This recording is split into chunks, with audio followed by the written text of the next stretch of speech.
बोले आप लोग असेसमेंट टेक्निक पढ़ ली थी कि नहीं? शायद सर पढ़ ली थी हमने। शायद।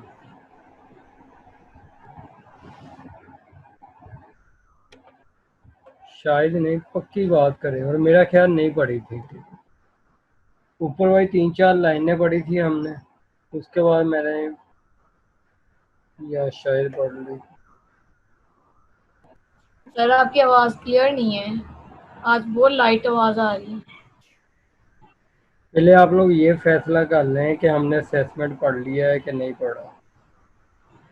क्लास बोल पढ़ो अगर पढ़ ली है तो। सबकी क्लास और कसम ने सभी।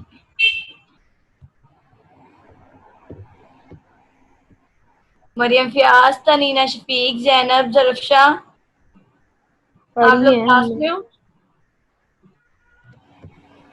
मेरा सना ख्याल सरवर, मारिया, सहर अरीज, फातिमा रूज, शाहजेब, महरीन। पढ़ी है हमने। तो फिर आवाज भी निकाल दे कि सर को सुन जाए। ड्रीम एनालिसिस भी कर लिया था।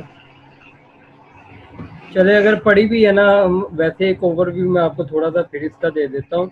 इसमें बेसिकली जो सबसे पहली बात थी, फ्राइड की तरह इस बंदे ने भी इस चीज़ से इत्तेफाक किया था कि शख्सियत को नापने के लिए इब्तदाई जो बचपन होता है ना, उसके बारे में अगर हमें मालूमात मिल जाए तो वो ज़्यादा मुफीद साबित की जा सकती है। इसने 3 मेजर टेक्निक्स इस्तेमाल की थी शख्सियत को जानने के लिए, जिसमें आ जाता है early recollection, dream analysis and birth order. Early recognition से क्या, रिकलेक्शन से क्या मुराद है कि इसने फ्राइड की तरह इस तरीकाकार को अपनाया शख्सियत को जानने के लिए। इसने कहा कि अगर हमें शुरू के बचपन वाली कुछ यादों के बारे में मालूमात मिल जाएगी तो हम इस काबिल हो जाएंगे कि हम ये बता सकें कि इस बंदे की शख्सियत कैसी होगी। इसने मेमोरीज को डिस्कस किया और मेमोरीज की बेस पे इसने कहा कि जो मेमोरीज होती है ना, वो जो हकीकी तजर्बात किए होते हैं उससे रिलेटेड होती हैं, और कुछ मेमोरीज ऐसी भी होती हैं जो इमेजिनरी होती हैं, तसव्वुराती होती हैं। लेकिन उन इमेजिनरी और तसव्वुराती याददाश्त यादों से भी हमें कोई ना कोई चीज़ मिल जाती है, जिससे हमें ये पता चल सके कि इंसान ने बढ़तरी के लिए किस तरह से अपनी शख्सियत के यानी कि झलक बनाई हुई है, कि किस तरह से उसने अपने आप को बढ़तर बनाने की कोशिश की गई है। इसमें हमें पता चल जाता है। और उसमें इसने कहा कि कुछ ऐसी मेमोरी, एडलर ने एक ऐसा केस बयान किया जिसमें एक औरत के मुतल्लिक उसने बताया तो उसके फादर ने उसको पोनी दी थी, और उसकी जो उस वक्त उसकी उम्र 3 साल थी, और इसी वक्त उसने अपनी बड़ी बहन को भी पोनी दी थी। अब उसने कहा कि ये पोनी जो है ना, इसको उसने जो बड़ी बहन को पोनी दी थी, तो और इसमें उसने पेशेंट से मुतल्लिक ये मालूमात हासिल की कि जो पेशेंट है वो ज़्यादा जो है ना अपने वालिद की तरफ है, वालदा की तरफ नहीं है, क्योंकि उसका प्यार ज़्यादा शो वालिद की तरफ हो रहा है। हो सकता है कि वालदा के साथ वालदा उससे नफरत से पेश आती हो। और जो ये कहानी रही कि पोनी दी थी, इसमें उसने कहा कि जी वो छोटी बहन जो है, जो मरीज थी, वो बड़ी बहन से आगे गुजरना चाहती थी। उसने उसकी घोड़े की उसने ख्वाब देखा कि उसने उसके घोड़े की लगामें पकड़ के उससे आगे गुजर चुकी है। तो इससे उसे एडरन ने ये नतीजा निकाला कि जो तो उसने ये ख्वाब देखा है कि वो अपनी बहन को पीछे कर रही है और अपने आप को आगे बढ़ाने रही है, इवन के उसके घोड़े की लगामें खींच दी हैं और खुद खुद आगे से निकल गई है। तो इससे ये बात साबित होती है कि वो अपने जो बड़े हैं उनसे, बच्चे जो होते हैं अपने बड़े वाले बहन भाइयों से आगे निकलने की कोशिश में लगे रहते हैं, और ये जो है उसके अर्ली एक्सपीरियंस को भी शो कर रही हैं चीज़ें। उसके अलावा उसने ये भी बात कही कि जी वो से थेरापिस्ट जिन्होंने ये बात यानी कि इम्पोर्टेंट दी कि इब्तदाई दौर को, और इसके अलावा कि जी सिक्योरिटी अपने आप को सुपीरियर करने के लिए कि लोगों को एक्सप्लोर करना शुरू किया कि जो लोग किस तरह से बढ़तर बनने की कोशिश में काफ़ी कुछ करते रहते हैं। इन चीज़ों को अर्ली यादें जो उनकी थी उनको कलेक्ट किया। इसके साथ साथ आज करने वालों ने इस चीज़ को भी ही लिया कि जी किस तरह से जो इब्तिदा में यादें होती हैं can reveal facts individual personality trace, वो किस तरह से एक बंदे की शख्सियत की खसूसियात के मुतल्लक हमें आगाही फराहम कर सकते हैं, उसके तसव्वुर के मुतल्लक हमें आगाही फराहम कर सकते हैं। इसकी एग्जांपल उसने चैपलिन के तजज़िये से की। उसने कहा कि उसने शुरू में कुछ यादें इकट्ठी की कि मरीजों से रिपोर्टेड बाय, उसने अल्कोहलिस्ट यानी कि वो बंदे जो शराब पीते थे और वो बंदे जिन्होंने शराब कभी इस्तेमाल नहीं की थी, उनसे कुछ उसने यादें ली, यानी कि कैसे उनका बचपन गुजरा, क्या उनकी यादें। उसने इस रिकलेक्शन जो कि शराब पीने वालों से उसने यादें ली थी, उसने ये नतीजा निकाला कि जो बंदे शराबी होते हैं ना, वो माशरे में इंटरेस्ट नहीं रखते, वो अपने अंदर ही रहते हैं, वो ताकतवर नहीं होते बल्कि कमज़ोर होते हैं ज़िंदगी की तरफ। वो बहुत ज़्यादा यानी कि उदास रहने वाले होते हैं, बहुत ज़्यादा नेगेटिव सोचने वाले होते हैं, अपने मुतल्लक अपने आप को कमतर फील करने वाले होते हैं। Their memories were also more rife with beating abdomen one और बोथ पेरेंट्स। और इनमें ये भी होता है कि जी इनकी यादों में ये पाया गया है कि इनने मार बहुत ज़्यादा खाई होती है, माँ और बाप दोनों से या इनमें से किसी एक से, और ये जज्बाती तौर पे महरूम होते हैं। आप एडर की थेरेपी का आफ्टर अंडरगोइंग एडर थेरेपी, जब वो एडर की थेरेपी में से गुजरे फॉर देयर सब्सटेंस अब्यूज, अपनी एडिक्शन की वजह से, दीज अल्कोहलिस्ट बिगैन टू रियलाइज, वो जो शराब पीने वाले वो ये जानने में कामयाब हो गए कि they can produce positive change, वो मुस्बत तब्दीलियाँ ला सकते हैं अपने अंदर, एंड अपने ड्रिंकिंग पर कंट्रोल हासिल कर सकते हैं, यानी कि ड्रिंकिंग करना बंद कर सकते हैं जब वो एडर की थेरेपी से गुजरे। उसके बाद आ गया हमारे पास ड्रीम एनालिसिस। अब इसमें एडर ने ये कहा था कि जी ड्रीम जो होते हैं ये एक बहुत अहम टेक्निक होती है किसी बंदे की शख्सियत को जानने के लिए, लेकिन फ्राइड के की तरह इसने सेक्स से रिलेटेड ड्रीम्स की इंटरप्रिटेशन पर जोर नहीं दिया, बल्कि जो चीज़ सामने नज़र आ रही है उस पर ही फोकस किया। इसने कहा कि एक बंदा ड्रीम वही देखता है जो उसका गोल हो, जो वो ज़िंदगी में हासिल करना चाहता हो, उससे मुतल्लक ही वो ख्वाब देखता है। इसने कहा कि जो ड्रीम होते हैं वो मोस्टली बंदे के अनकॉन्शियस को रिफ्लेक्ट कर रहे होते हैं, जो बंदे का पर्सनल गोल होते हैं जिन्हें वो अचीव करना चाहता है अकॉर्डिंग विद हिज और हर अपने जो यूनिक तर्ज अमल से ज़िंदगी गुजारने के तरीके से वो अपने गोलों को मकसद को हासिल करना चाहता होता है। ये सारी चीज़ें हमें ख्वाबों की सूरत में रिफ्लेक्ट होती हैं। अब इसने एक स्टूडेंट की मिसाल दी कि एक स्टूडेंट जो होता है वो स्टूडेंट जो जुर्रतमंद होता है और इम्तिहान से घबराता नहीं है, वो हमेशा इस तरह के ख्वाब देखेगा कि वो पहाड़ के ऊपर चढ़ रहा है या पहाड़ के ऊपर से ये नज़ारा कर रहा है इर्द गिर्द का। और ये whereas student who is a quitter and want to postpone exam, और वो वाला स्टूडेंट जो कि चुप रहता है और ये चाहता है कि जी वो एग्ज़ाम देने से वो डरता है, वो इस तरह के ख्वाब देखेगा जैसे वो पहाड़ से नीचे गिर रहा है। अब दोनों स्टूडेंट्स में फ़र्क आपने देख लिया कि जो स्टूडेंट्स जो है वो ज़्यादा ज़रूरतमंद होता है और बगैर खौफ व ख़तर इम्तिहान को की तैयारी में मसरूफ़ होता है। एक तो इस तरह का स्टूडेंट होता है, एक वो स्टूडेंट जो खामोश तबीयत का होता है और वो उसे इस तरह लग रहा होता है कि जैसे वो पहाड़ से नीचे गिर रहा हो। इन दोनों स्टूडेंट्स की उसने example the. Adder dream also provide glimpse of the future, ये मुस्तकबिल की झलक भी दिखाते हैं एडर के जो ड्रीम है। Thus suggest potential solution to the person problem, और जो भी एक बंदे के मसाइल हैं उनका बेहतरीन हल निकालने में इनकी मदद भी करते हैं ड्रीम्स।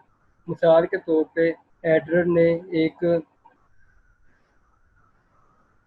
केस लिया जिसमें एक जो मर्द था वो बहुत ज़्यादा डिसअपॉइंट था, वो बहुत ज़्यादा मायूस था अपनी बीवी से उसका ये कहना था कि उसकी बीवी है ना उसके बच्चों की अच्छे तरीके से देखभाल नहीं करती, जबकि उसके सिर्फ 2 ही बच्चे हैं। और Adler saw complaint as a symptom of deeper underlying hostility। Adler ने इस कंप्लेंट को इस तरह से लिया कि जैसे कि अंडरलाइन वो अपनी बीवी से बहुत ज़्यादा नफरत करता है वो मर्द, बिकॉज क्योंकि उसकी शादी उसकी मोहब्बत की नहीं है, यानी कि उसके अरेंज मैरिज है, मोहब्बत की शादी नहीं है, इसलिए वो बहुत ज़्यादा नफरत करता है। उसे ऐसा लगता है, उसने ऐसा ख्वाब देखा है कि जी उसकी बीवी जो है उसके बच्चों की सही तरीके से केयर नहीं करती हुई, इसकी वजह से वो बहुत ज़्यादा मायूस है। तो इसके अलावा in the course of analysis, और जब उसने इसका जायज़ा लिया, the man reported a dream, तो एक जो वो मर्द था उसने ये रिपोर्ट किया कि उसने एक ख्वाब देखा है जिसमें उसके 3 बच्चे हैं। उसका जो सबसे छोटा बच्चा है वो कहीं गुम हो गया है और वापस नहीं आया या कभी नहीं मिला। तो इसमें उसके ज़हन में ये आता है कि उसकी वाइफ़ जो है, अगर उसका नया एक और बच्चा दुनिया में आया तो उसकी बीवी जो है उस बच्चे को निगलेक्ट कर देगी, उसकी सही तरीके से ख्याल नहीं कर पाएगी, जिसकी वजह से वो अपने बच्चे को खो लेगा। तो इस चीज़ को उसने एडलर ने इस तरीके से लिया कि अगर तीसरा बच्चा जो है वो जिसके बारे में इसने ख्वाब देखा है कि वो गुम हो गया है और दोबारा कभी आएगा नहीं, कि वो उसने इसको इस तरीके से लिया कि अगर तीसरा बच्चा आ जाए तो हो सकता है वो इन दोनों के दरमियान दोबारा से बेहतर तल्लुकात बना दे, एक दूसरे की ख्वाहिश पे पूरा उतर आए ये, और एक अच्छा रिलेशनशिप गुजारना शुरू हो जाए। उसके बाद आ जाता है बर्थ ऑर्डर एनालिसिस। एडलर की जो तीसरी टेक्निक थी वो बर्थ ऑर्डर थी, यानी कि पेशेंट्स का बर्थ ऑर्डर के मतलब अगर हम जान लेंगे तो काफ़ी हद तक हमें ये मालूमात हासिल हो जाएगी कि इनकी शख्सियत कैसी होगी। इनके बर्थ ऑर्डर से हम इनकी शख्सियत का अंदाज़ा लगा सकते हैं। एडलर का ये मानना था कि correct analysis of the effect of patient birth position on their subsequent behaviour, कि इनके बाद में आने वाले किरदार पर असरअंदाज होता है इनका birth order. Would help win there confidence, वो मदद करेगा कि हम के इनका एतमाद हासिल कर, यानी कि अगर हम किसी बंदे को उसके बर्थ ऑर्डर के मुताबिक उसकी शख्सियत के मुतल्लिक बता देंगे तो हम उस बंदे का एतमाद हासिल करने में कामयाब हो जाएंगे। This emphasizes on unavoidable childhood circumstances also help patients to stop blaming themselves। अब वो वाले हालात जिन्हें वो कंट्रोल करना मुमकिन नहीं था या अवॉइड करना मुमकिन नहीं है, पेशेंट की हम मदद कर सकते हैं उनको इन हालात के बारे में आगाही दे के कि इसमें उनका कोई कसूर नहीं है। इस तरह से वो अपने आप को ब्लेम करना बंद कर देंगे और एक जो फर्टी लाइफ स्टाइल गुजार रहे हैं उससे वो बच जाएंगे। Reducing self blame and resistance in. Hello, आवाज़ आ रही है आप लोगों को? आवाज़ आ रही है? बोले तो सही। हेलो, आवाज़ आ रही है आप लोगों को?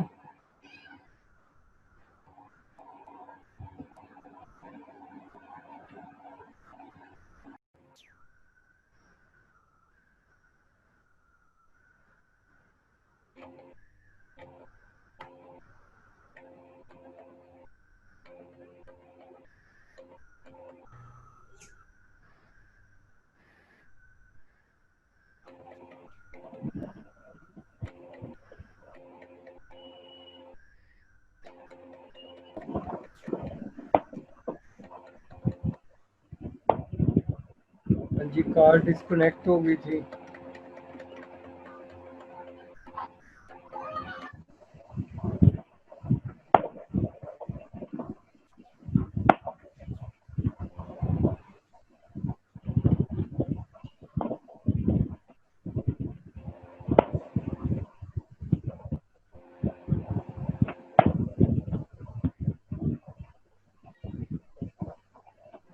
हाँ जी, कहाँ तक हमने पढ़ लिया था?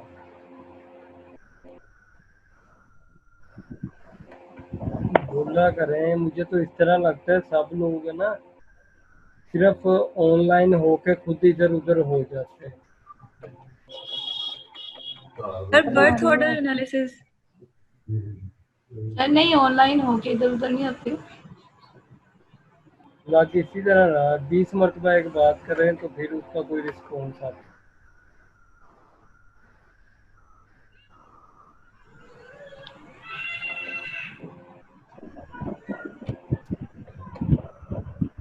बर्थ ऑर्डर की हम बात कर रहे थे, इसमें एडर ने ये कहा था कि अगर हम किसी बंदे को उसके बर्थ ऑर्डर की बेस पे अगर उसकी शख्सियत के बारे में बता देंगे तो हम उस मरीज का या उस बंदे का इत्मीनान हासिल करने के काबिल हो जाएंगे, आसानी से हम उनका इत्मीनान हासिल कर सकते हैं। और चाइल्डहुड में जो हालात ऐसे थे जिसकी वजह से एक पेशेंट की हम हेल्प कर सकते हैं कि जी वो अपने आप को ब्लेम करना बंद करे और अपना जो तर्ज ज़िंदगी है जिसको वो नेगेटिव वे में गुजार रहा है उसको वो बेहतर कर सकता है। Reducing self blame and resistance in turn enable patient to adopt more constructive goals and behaviour. हम किसी भी बंदे के सेल्फ ब्लेम को कम करके और उसकी जो रेजिस्टेंस है उसको ख़त्म करके उस मरीज़ को इस काबिल बना सकते हैं कि वो अपने तमीरी मकसद और किरदार के को हासिल कर सकता है या अडॉप्ट कर सकता है। ठीक हो गया, यहाँ तक बात ख़त्म हो गई है। जी सर। चले फिर नेक्स्ट पे आ जाएं। Theories of implication for therapy. अब इसमें आ जाता है हमारी theory implication for therapy. Neurotic psychotic. Neurotic कौन से होते हैं और साइकोटिक कौन से होते हैं? सर साइकोटिक तो साइकोलॉजी से रिलेटेड, हाँ जी, मतलब न्यूरोटिक न्यूरोलॉजी से रिलेटेड कहते हैं। नहीं नहीं, मतलब साइको सर वही ना, मतलब जो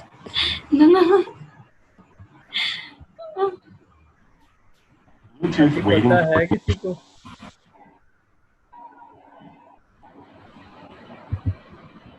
बोले शाबाश। किसी को है इल्म न्यूरोटिक और साइकोटिक में क्या फर्क है? Connected. ये कौन बोल रहा सर जिसमें हमारे जीन्स वगैरह न्यूरॉन सिस्टम आ जाएगा वो सारे न्यूरोटिक सिस्टम में आएगा। है? अच्छा जी।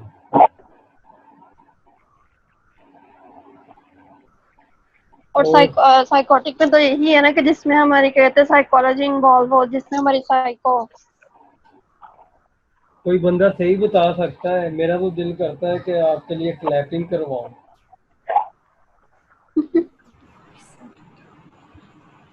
सर गर्मी में तो मत नहीं, इस टाइम कोई सही समझ। कोई बंदा सही बता सकता है या बंदी सही बता सकती है? ओके सर, बताती हूँ अभी। नेट से सर्च करके नहीं। सर फेस टाइम तो वही है। अब मेरी बात सुनाए, जब भी हम किसी बंदे को डायग्नोज कर रहे होते हैं ना, हमारे ज़हन में दो ही यानी कि क्लासिफिकेशन होती हैं, दो ग्रुप्स होते हैं, एक न्यूरोटिक और एक psychotic.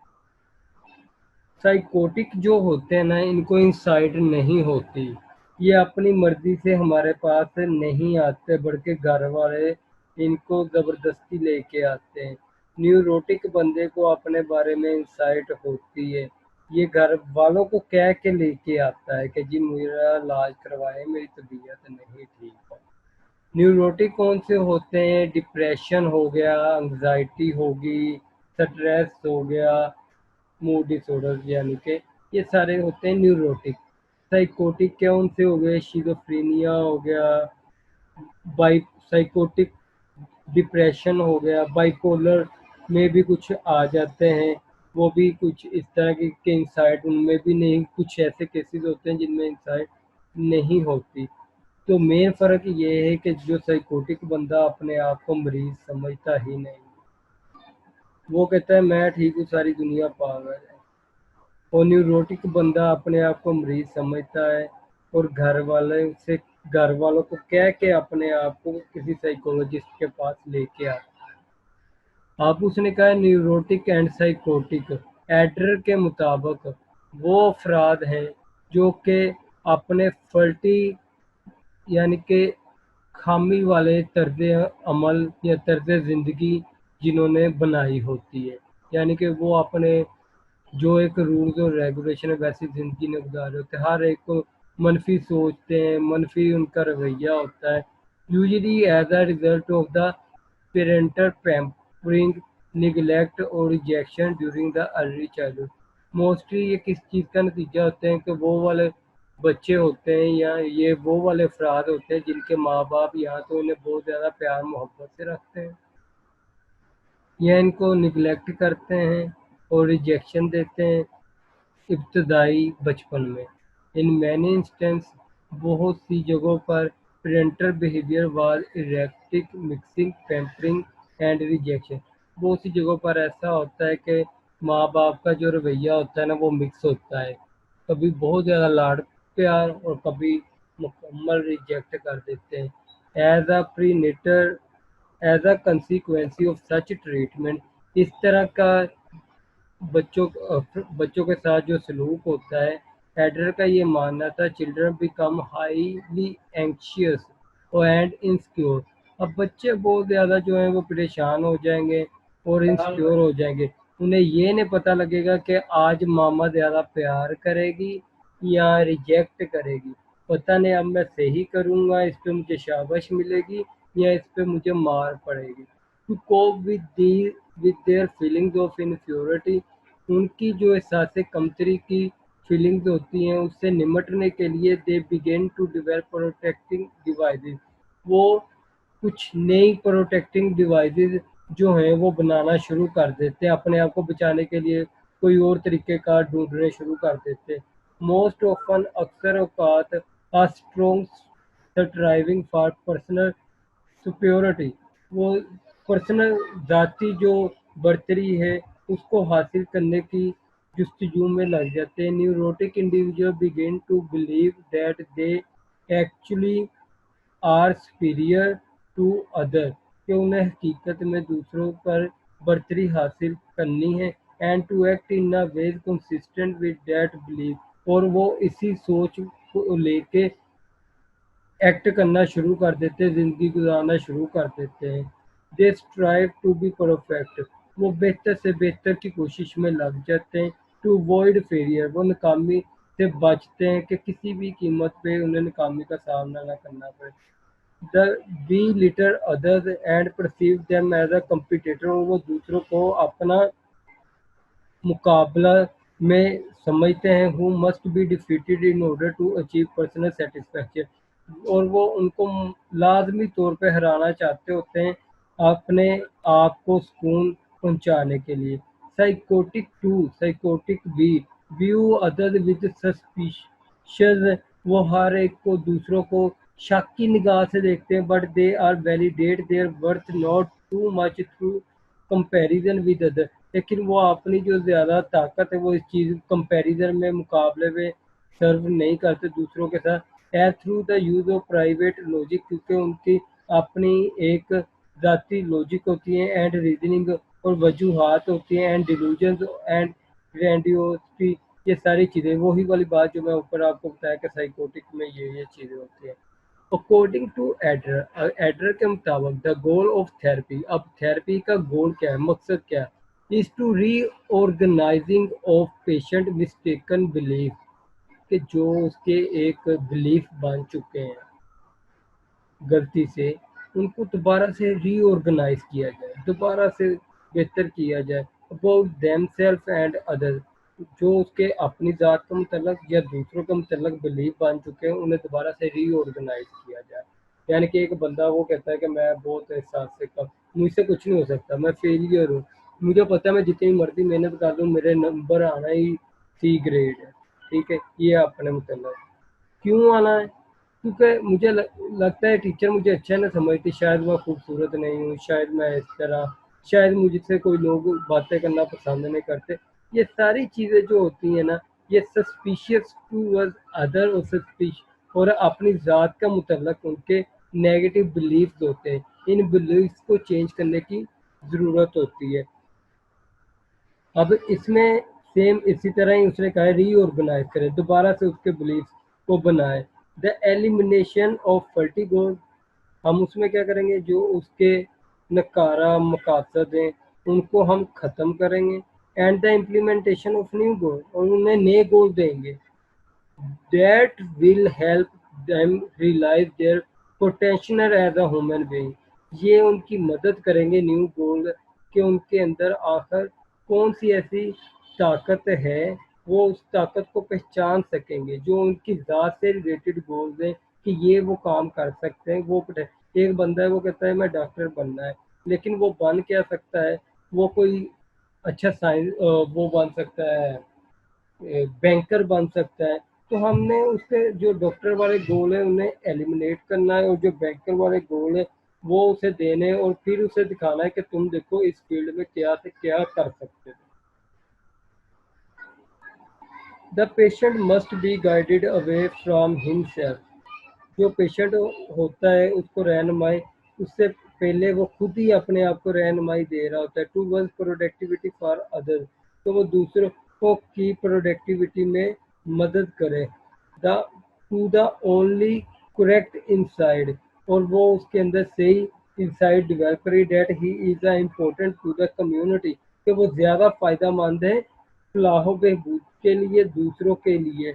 As any one else, बजाय कोई और बंदा इतना शायद इफेक्टिव ना हो दूसरों के लिए जितना कि वो इफेक्टिव है जब वो दूसरों की मदद करना शुरू करेगा। और उसके अंदर इंसाइट आएगी। He must get to feel at home on this earth. वो इस दुनिया में रहते हुए ऐसा फील करेगा जैसे वो अपने घर में रह रहा है। The therapist acts as the patient guides to facilitate movement towards these ends. अब थेरापिस्ट का काम क्या है, वो उस मरीज की मदद करे, रहनुमाई करे और उसकी फैसिलिटेट उसको करे जिस मूवमेंट में वो चल पड़ा है उसको ख़त्म करने में। He or she believes that a good therapeutic relationship is friendly. इसका मानना था, he और she दोनों का ही मानना है कि एक अच्छा थेराप्यूटिक रिलेशनशिप वो होता है जो कि फ्रेंडली हो, बिटवीन द इक्वल लेवल पे हो, बराबरी की सतह पर हो। According therapist and patient first jointly seek to understand the childhood origins of the patient difficulty. अब मरीज के लिए बचपन में कौन सी वजूहात जो थी वो मुश्किलात का बायस बन रही थी, उन दोनों के लिए, मरीज के लिए भी और थेरापिस्ट के लिए भी, उसको समझना बहुत ज़्यादा ज़रूरी है। To understand why the patient feel the need of superior, वो क्यों चाहता है कि वो बरतर हो, वो क्यों चाहता है कि वो सबसे बेहतरीन हो, इस नीड को समझने की भी ज़रूरत होती है। इनकरेज्ड बाय द थेरापिस्ट की तरफ से उसको जुर्रत दी जाती है। The patient move away from the competitive self centredness, वो अपने ही ज़ात के लिए जो उसने गोल बनाया है उसके साथ मुकाबला करते हुए आगे बढ़ता है। एंड कम टू रियलाइज, और ये जान पाता है that psychological health is contingent on developing a cooperative attitude. एक कोऑपरेटिव एटीट्यूड को बनाने के लिए नफ्सियाती तौर पे सेहतमंद होना ज़रूरी है दूसरों के लिए। एंड सीकिंग द कंट्रीब्यूट, और जो हम शमूलियत दे सकते हैं माशरे की फलाह बहबूद के लिए, हम बहुत अच्छा रोल अदा कर सकते हैं, कंट्रीब्यूट कर सकते हैं हम अपने माशरे को बेहतर बनाने के लिए। इस चीज़ को भी उसे समझने की ज़रूरत है। The patient begin to see that he और she is worthwhile part of the community.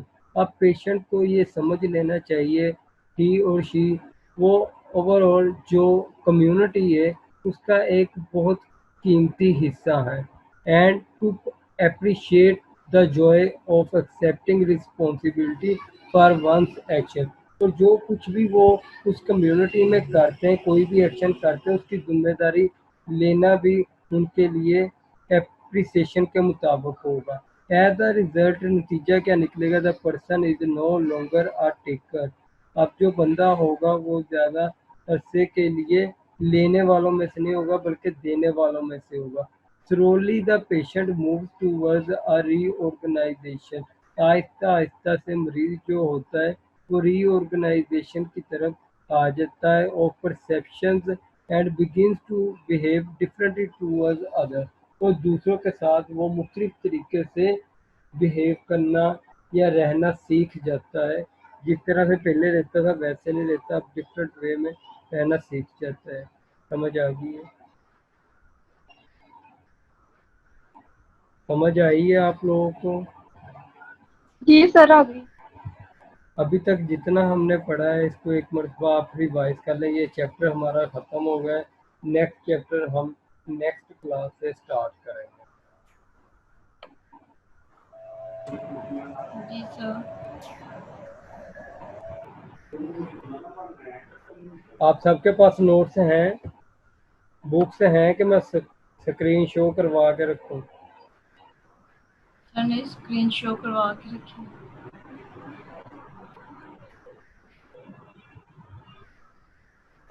चलें।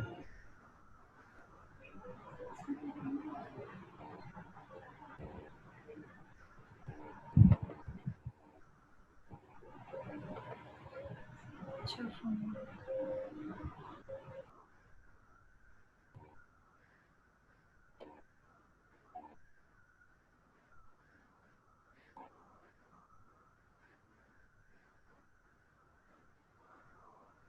इससे रिलेटेड अगर किसी को भी क्वेश्चन होगा तो वो पूछ सकते हैं।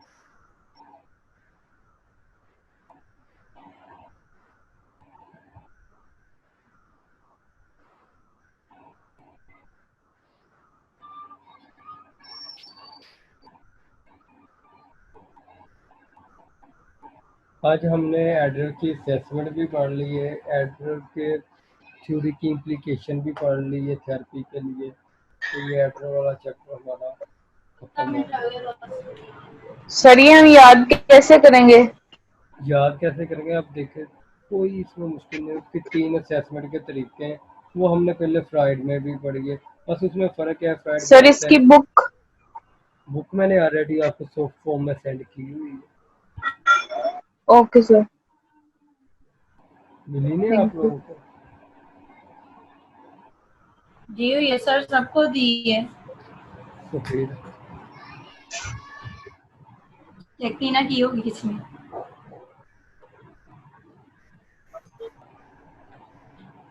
आप इसको शॉर्ट भी कर सकते हो। आप ज़रूरी नहीं है कि आप उसने देखें। उसका जो रिकलेक्शन ऑफ चाइल्डहुड है वो बहुत ज़्यादा लेंथी लिखा है, उसमें 2-3 एग्जांपल उसने दी है। आप टू द पॉइंट बात कर सकते हो कि जी बेशक एग्जांपल एक आधी आप कोट करनी है तो वो कर लें। अब इसी तरह ड्रीम जो बर्थ ऑर्डर वो उसने मुनासिब दिया हुआ है। ड्रीम के जो एनालिसिस है उसमें भी उसने 2 एग्जांपल दिए, कोई एक आप एग्जांपल कि एटलीस्ट कॉन्सेप्ट क्लियर हो। सारा याद करने की कोई ज़रूरत नहीं।